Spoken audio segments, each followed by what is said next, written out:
Jesus respondeu: quando rezardes, dizei: Pai, santificado seja o teu nome, venha o teu reino. Lucas 11, 2. Jesus ensina os seus discípulos a rezar a pedido deles. Jesus tinha acabado de rezar, Jesus estava em oração e os discípulos, vendo em oração, pedem a ele que os ensinasse a rezar como João Batista tinha ensinado aos seus discípulos. André e João foram os primeiros discípulos de João e devem ter comentado com os outros discípulos que João Batista os tinha ensinado a rezar. E assim, os discípulos de Jesus também pedem. E é esta oração que Jesus os ensina a fazer. Esta versão de Lucas é um pouco menor do que a versão completa e tradicional que ficou conhecida na igreja como a oração do Pai Nosso. Nós não vamos aqui nos alongar em cada uma das petições, das 7 petições do Pai Nosso, porque são muitos os estudiosos, teólogos, santos que já meditaram, e você pode pegar, se você quiser, por exemplo, Santa Teresa d'Ávila fala no seu livro do Caminho de Perfeição sobre a oração do Pai Nosso.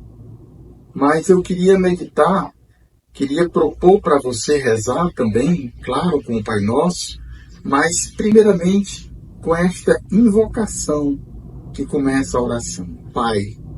É o único termo em comum da oração do próprio Jesus com a que ele ensinou a nós, seus discípulos. Nós devemos rezar assim. Pai. É esta a invocação que ele nos pede que façamos ao Pai, que é santo.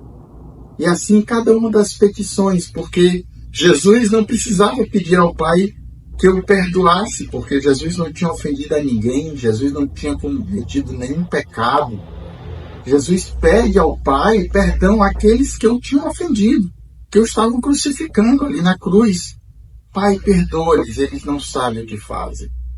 Jesus não precisava pedir ao Pai que o livrasse da tentação ou do maligno, porque Jesus venceu o maligno e não caiu em nenhuma tentação, como nós vemos lá em Mateus e em Lucas, nas tentações de Jesus no deserto. Jesus não precisava pedir ao Pai que desse o pão de cada dia. Jesus tinha inteira confiança na providência do Pai, que cuida das aves do céu, que veste os lírios do campo. Mas nós devemos pedir ao Pai, dá-nos o pão de cada dia, e assim cada uma das sentenças. Por isso, no dia de hoje, eu proponho, você que reze com esta oração, mas especialmente com essa palavra, Paizinho, Abá, Pai, que é a forma com qual Jesus se dirigia ao Pai e nos ensinou a invocá-lo, como Pai, como Abá, Paizinho. Que o Senhor te dê esta graça nesse dia, desta sua oração de intimidade, como a qual Jesus também se dirigiu ao Pai, e assim nos ensina também a fazer. Deus te abençoe e até amanhã.